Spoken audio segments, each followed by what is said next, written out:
인생은 나그네입니다 하는 제목으로 말씀을 드리겠습니다.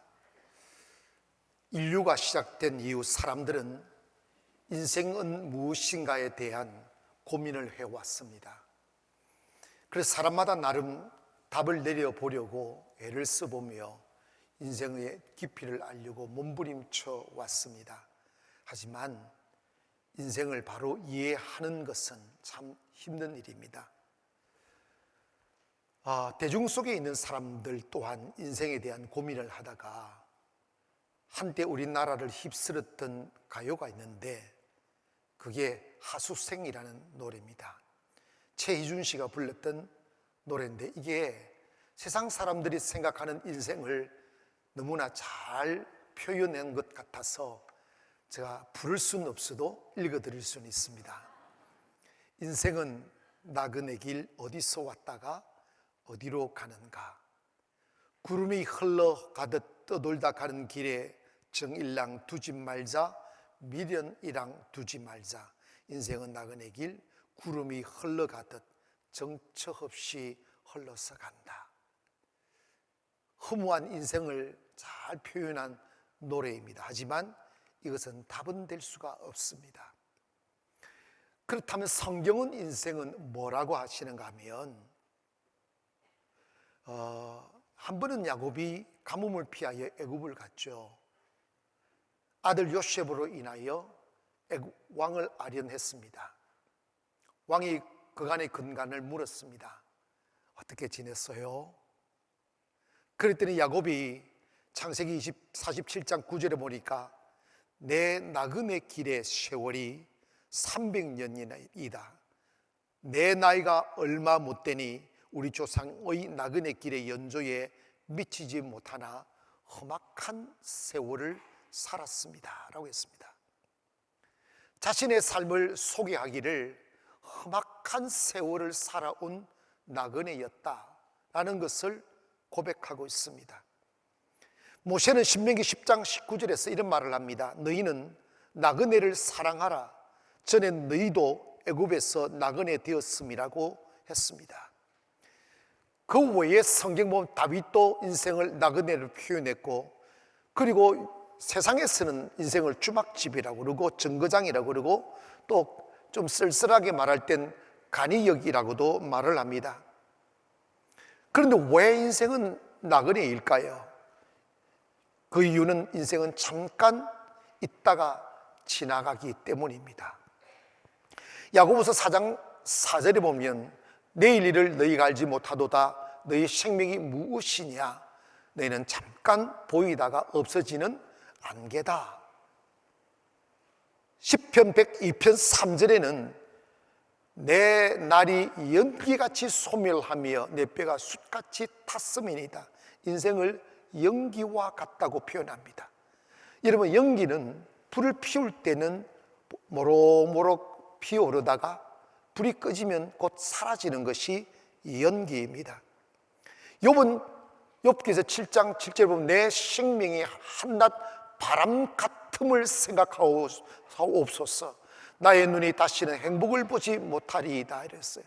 내 생명이 바람 같다는 거예요. 이런 바람은 더운 곳에서 추운 곳으로 불어 흘러가는 것입니다. 곧 사라지고 마는 것을 일컬어 바람이라고 말을 하죠. 뿐만 아니라 베드로전서 1장 14절에는 그러므로 모든 육체는 풀과 같고 그 모든 영광은 풀의 꽃 같으니 풀은 마르고 꽃은 떨어진다고 했어요. 모든 육체 인생은 풀과 같다는 거예요. 그래서 한간의 인생을 초로 인생이라고 말을 합니다. 이 초로 인생이란 것은 풀잎 곁에 내리앉은 이슬 같은 인생이라는 거예요. 이른 아침 소를 먹이려 산에 올라갔습니다. 해가 뜨기 전이라 이슬들이 풀잎에 가득 차여 걷다 보면 막 이렇게 신발이 젖고 했는데 1시간, 2시간 소를 먹이고 돌아오면 햇살이 비춰오면 그 젖어 있던 이슬이 다 말라버려 마른 땅이 되어버렸음을 보게 됩니다. 인생은 날아갑니다. 잠시 있다가 사라지는 것입니다. 아무리 몸부림치고 아무리 오래 살려 하여도 인생은 내 마음대로 사라지지 않습니다. 여러분, 이 세상 그 어느 누구도 영원히 머물 수 없습니다. 우리가 이 세상 잠시 왔다가 안개처럼 이슬처럼 바람처럼 사라지기 때문에 우리를 나그네라고 말하는 거죠. 그리고 두 번째로 나그네인 이유가 뭐냐면 떠나갈 때 아무것도 가지고 갈 수 없다는 것입니다. 누가복음 12장 가보면 한 부자의 이야기가 나옵니다. 이 부자가 많은 재물을 곳간에 가득 채워 넣고 이렇게 말했습니다. 누가복음 12장 19절에 내가 내 영혼에게 이르되 영혼아 여러 해 쓸 물건을 많이 쌓아두었으니 평안히 쉬고 먹고 마시고 즐거워하자라고 말을 했어요. 그런데 그 소리를 들은 생명의 주관자이신 하나님께서 뭐라고 말씀하시느냐 하면 어리석은 자여 오늘 밤에 내 영혼을 도로 찾으리니 그러면 내 준비한 것이 누구의 것이 되겠느냐고 되묻고 있습니다. 누구의 것이 되겠습니까?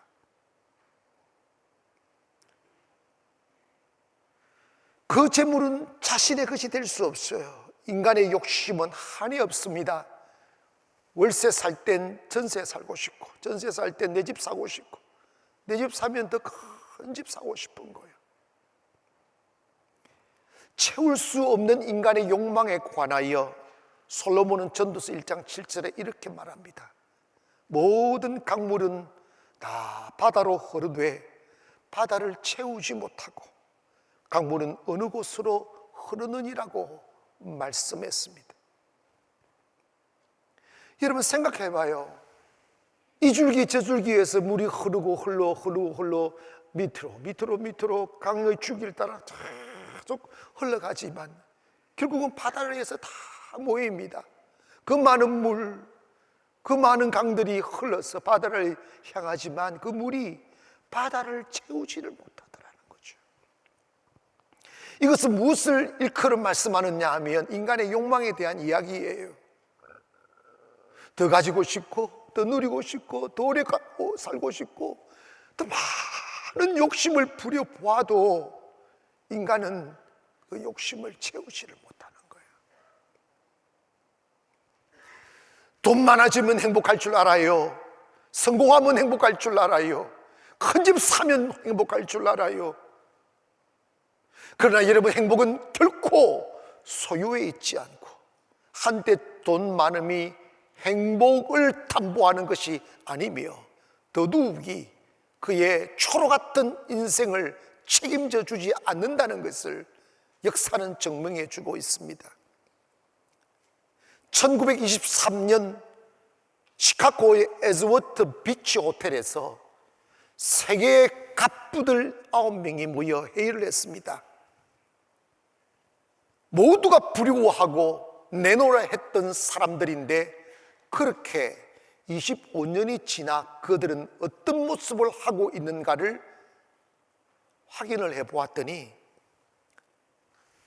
제일 큰 부자 강철계의 슈와이브는 파산을 하였고 그리고 그걸 비관하여 자살을 하였습니다. 비료계의 인슐은 부정축제로 인하여 파산하고 감옥 갔고 가스계 홉스는 정신병자가 되어 있더라는 거예요. 수백 개 고드는 파산하여 외국으로 도망을 갔고 정권교회 휘트니는 형무소에서 복역을 하고 있더라는 거죠.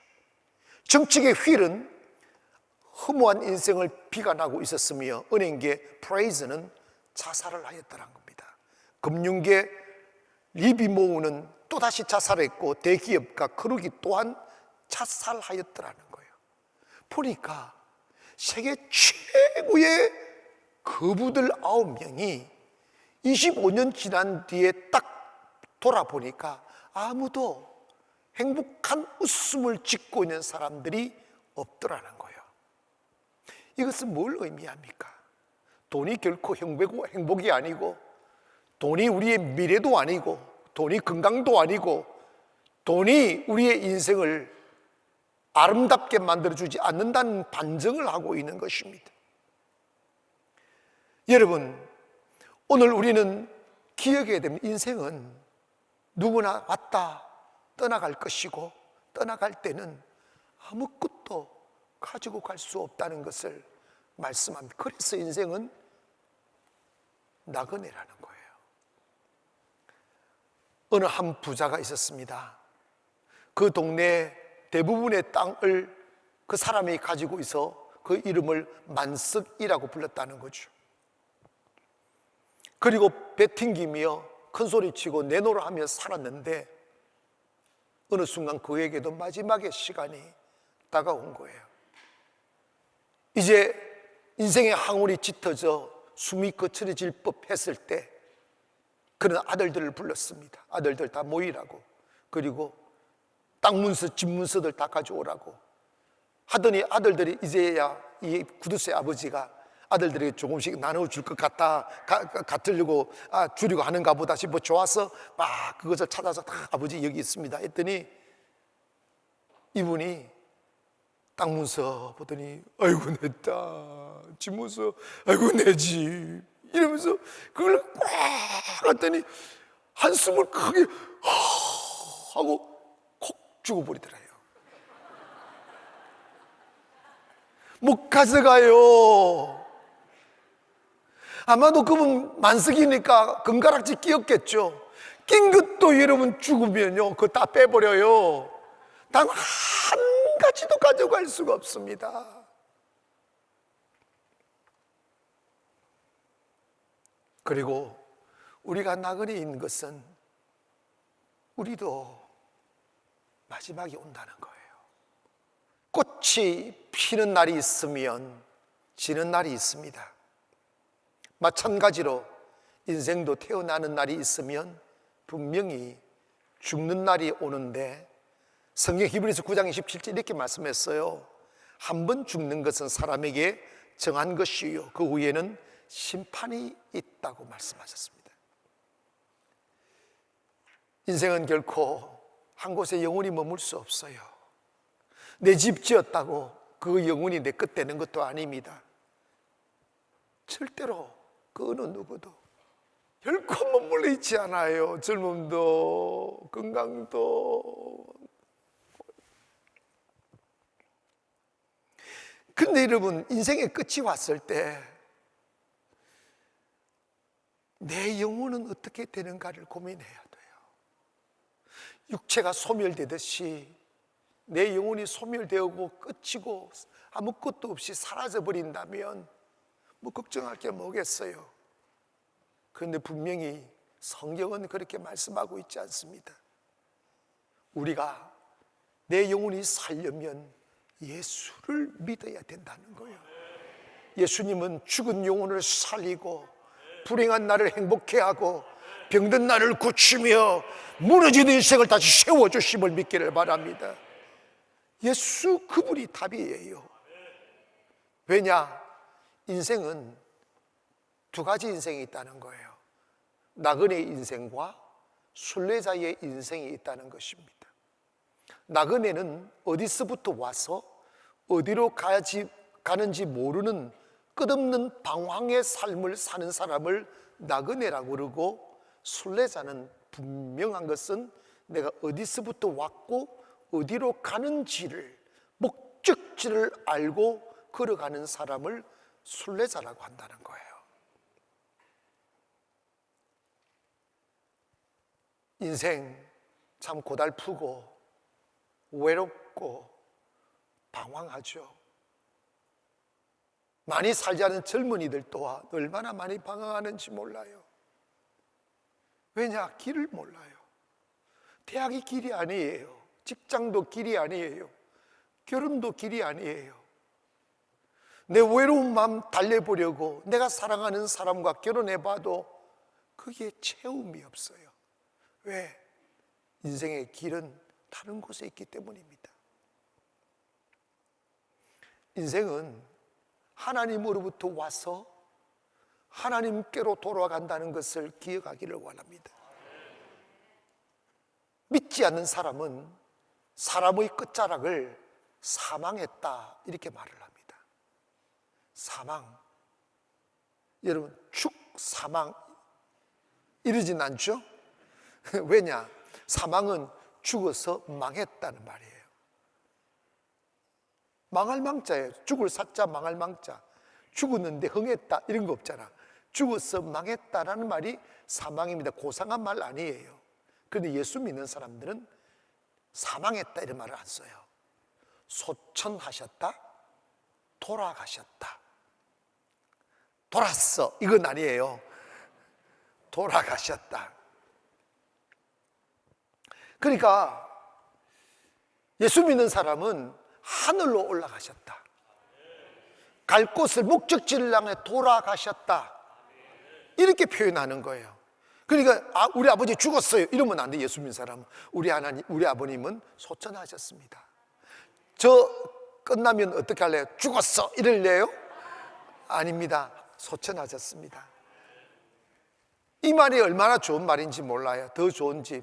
여러분 우리가 죽음이 슬프지 않는 것은 우리가 이 세상을 떠남이 외롭거나 마지막이 아니라 예수 믿는 사람은 순례자로서 길을 걷다가 내가 가야 될 본향 하나님의 나라로 가는 것이다 이 말이지.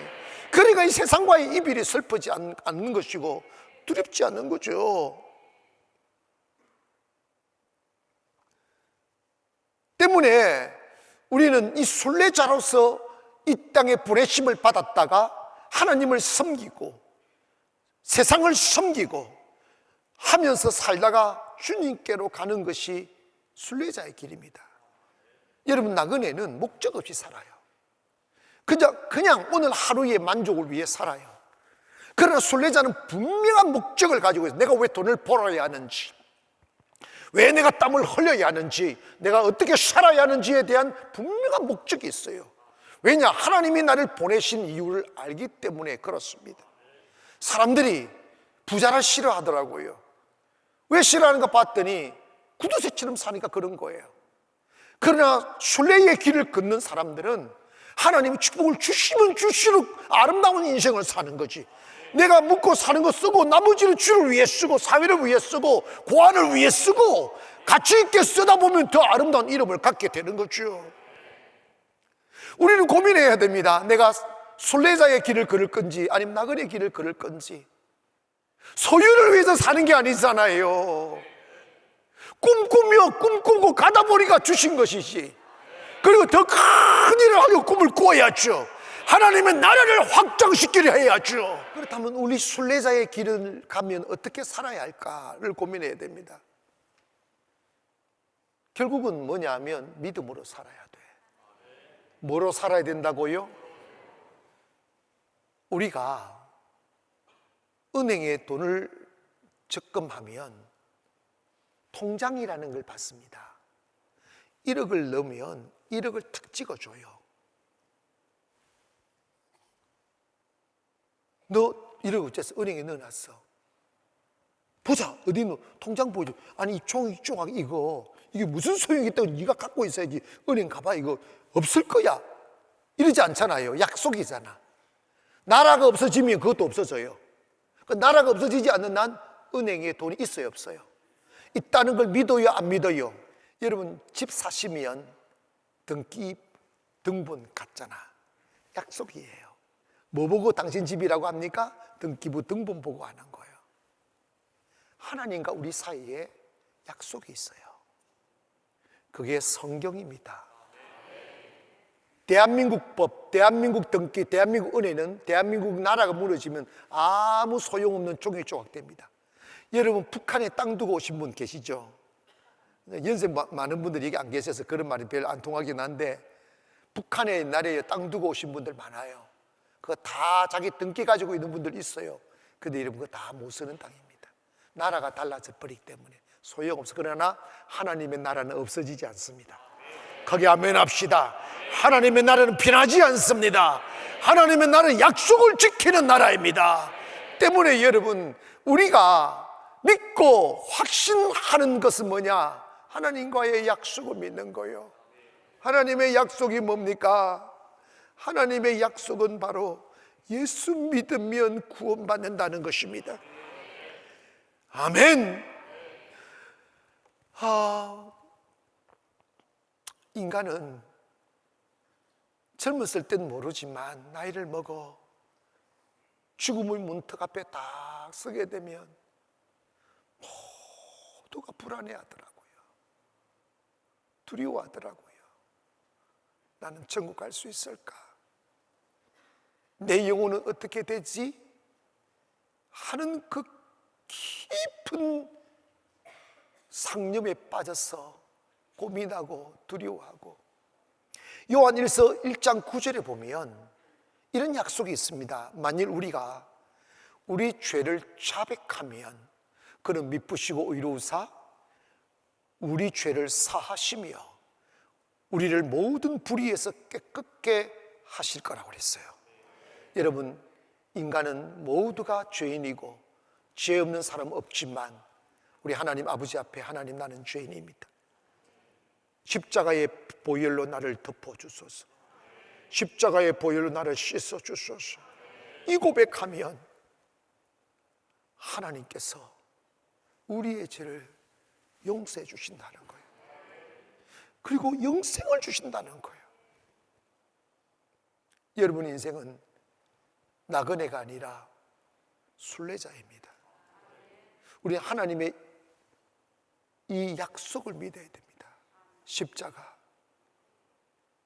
그 십자가의 보혈을 믿으면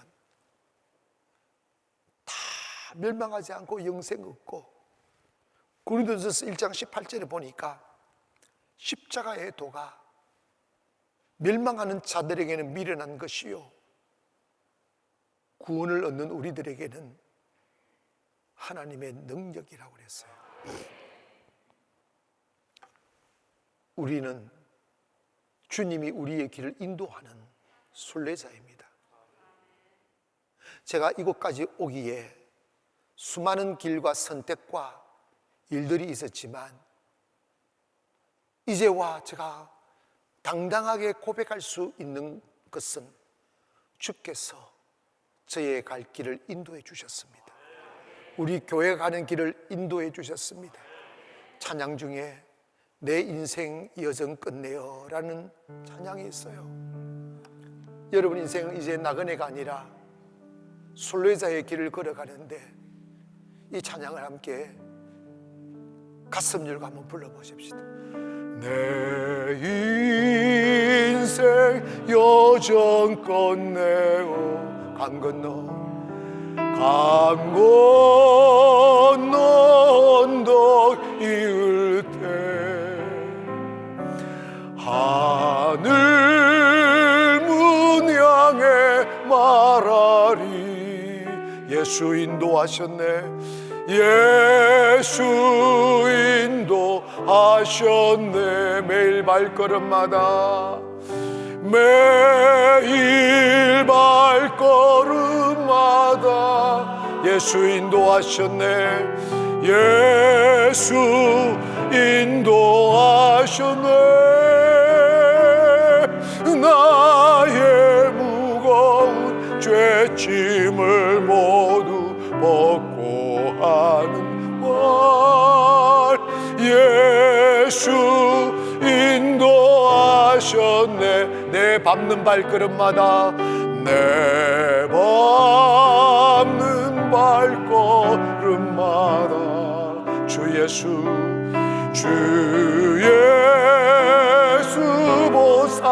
보살피시사 승리의 개가 부르며 주를 찬송하리라.